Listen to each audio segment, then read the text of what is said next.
भाई सिर्फ आपके कहने पे मैंने विजय राघवन के सारे प्रोजेक्ट पास किए। अब उसने 10 नए प्रोजेक्ट लाकर सामने रख दिए हैं। मेयर की ताकत क्या होती है वो मुझे समझा रहा है। प्रोजेक्ट पास होने के बावजूद किसी को भी कमीशन देता ही नहीं है, सबका पैसा अटका हुआ है। स्लम बोर्ड के सारे प्रोजेक्ट की परमिशन अब रोक दो।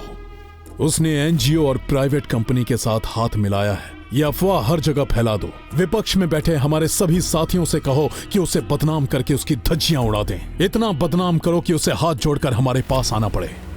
मैं भी देखता हूं कि अब उसे बचाने कौन आता है।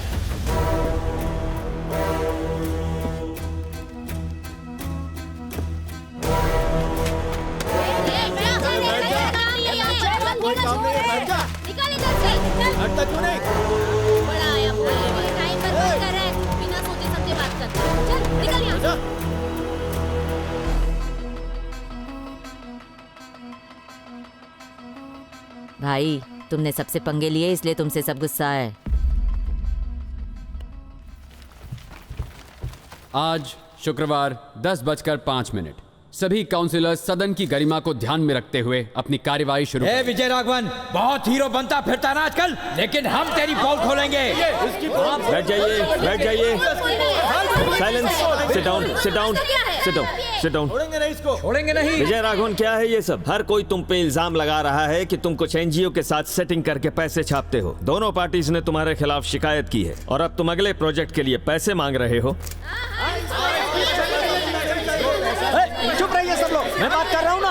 समझते क्या खुद को? सरकार का पैसा पेड़ों पर नहीं उगता जो तुम मुफ्त में बांट रहे हो। हमें पता है एनजीओ के साथ मिलकर तुम अपना उल्लू सीधा कर रहे हो। महोदय इसकी जांच करवाइए। तुम्हारे आने से पहले हमारा एरिया खुशहाल था। जनता के सामने तुम फ्रॉड करके हीरो बन रहे हो और हम सबको नीचा दिखा रहे हो। ये सब कुछ अब और नहीं चलेगा। बैठिए, बैठिए। ऐसा प्राइवेट कंपनी वालों से कितना पैसा खाया आपने? जनता का कितना पैसा लूटा बताओ ना। मुझे ये बताओ, वैसे तो सबसे सवाल करता फिरता है, अब जवाब दे। विजय राघवन आप अपना पक्ष रखिए।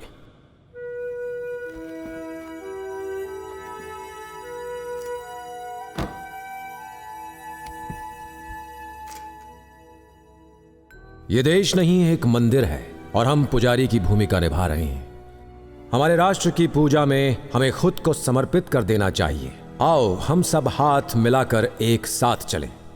आज से 30 साल पहले जब आपने अपनी पार्टी की स्थापना की थी तो आपकी पार्टी की यही विचारधारा थी। शायद आप भूल गए। क्या गरीब और पिछड़ों के साथ आपने भेदभाव नहीं किया? क्या हर वर्ग के बच्चों को एक समान शिक्षा मिलती है? शांतिनगर मेरा इलाका, बहुत सीधे लोग हैं यहाँ। उनके खुद के हाथ खाली हैं, फिर भी मदद के लिए हाथ आगे बढ़ा देते हैं। बेचारे 70% युवा बेरोजगार हैं। जो बच्चे पढ़ लिख के अपने जीवन में आगे बढ़ना चाहते हैं, गरीबी की वजह से उन्हें सही शिक्षा नहीं मिल पाती, ढंग से खाना नहीं मिलता, पानी के लिए लड़ना पड़ता है। पिछले काउंसलर ने ध्यान नहीं दिया। क्यों? खुद नाकाबिल है तो डरते हैं कि कहीं युवा पढ़ लिख ना ले। पढ़ लिख गए तो आपको वोट नहीं देंगे। आप चाहते हैं कि वो चुनाव के समय आपके दान दक्षिणा के मोहताज बने रहें। आप नहीं चाहते कि वो गरीबी रेखा से ऊपर आए।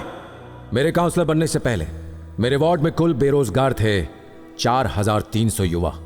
मुझे काउंसलर बने 1 साल हो चुका है और मेरे वार्ड में अब सिर्फ 180 बेरोजगार बचे हैं और ये संख्या भी कुछ दिनों में कम हो जाएगी। पिछले साल तक सिर्फ 15% युवा ही 12वीं पास कर पाए थे, लेकिन इस साल ड्रॉप आउट रेट 0 है। एक भी बच्चा फेल नहीं हुआ।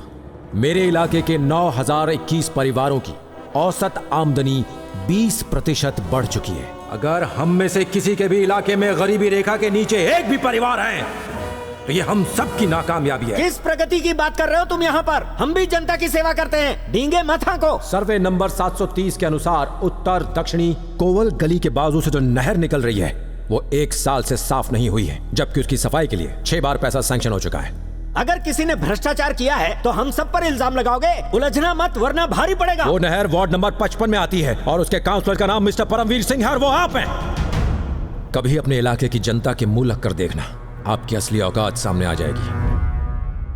इलेक्शन जीतने से पहले जो काउंसलर किराए के घर में रहता था, आज वो 4 मकान और 2 गेस्ट हाउस का मालिक बना बैठा है और इसके साथ 2 लग्जरी गाड़ियां, 2 एसयूवी, 4 ड्राइवर, ब्रांडेड कपड़े और 20 नौकरों का खर्चा। उसके पास इतना पैसा आया कहां से? एक काउंसलर को जनता की सेवा करने के लिए पहले पार्टी को 10 लाख रुपए देने पड़ते हैं। एमएलए जिसकी सैलरी 1 लाख है, उसका टिकट 15 करोड़ में खरीदा जाता है और एमपी के लिए पूरे 25 करोड़। और कुर्सी पर बैठने के बाद तुम सब वसूली में लग जाते हो। सॉरी ऑनरेबल मेयर, लेकिन मुझे पता है कि आपने भी अपनी कुर्सी कितने में खरीदी है। अब एक शब्द भी बीच में नहीं बोलने का। अभी मेरा समय खत्म नहीं हुआ है। जनता हमें वोट देकर हमारी जिंदगी तो बना देती है, लेकिन उनकी जिंदगी का क्या? हम जनता के गुनहगार हैं। हम सबने बहुत पाप किए हैं ऑनरेबल मेयर, धोखा, विश्वासघात किया है। इस सिस्टम को बदलना चाहिए। जितना पैसा सैंक्शन होता है, क्या उतना जनता तक पहुंचता है?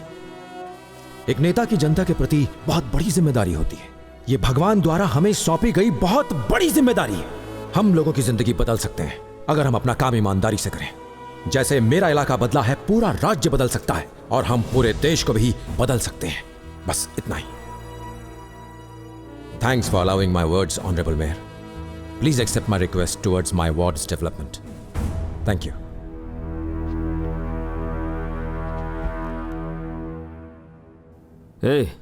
Honourable mayor. बहुत लंबा प्रवचन दिया है ना? Yes sir. पूरा का पूरा रिकॉर्ड हुआ होगा। डिलीट मार दो। ओके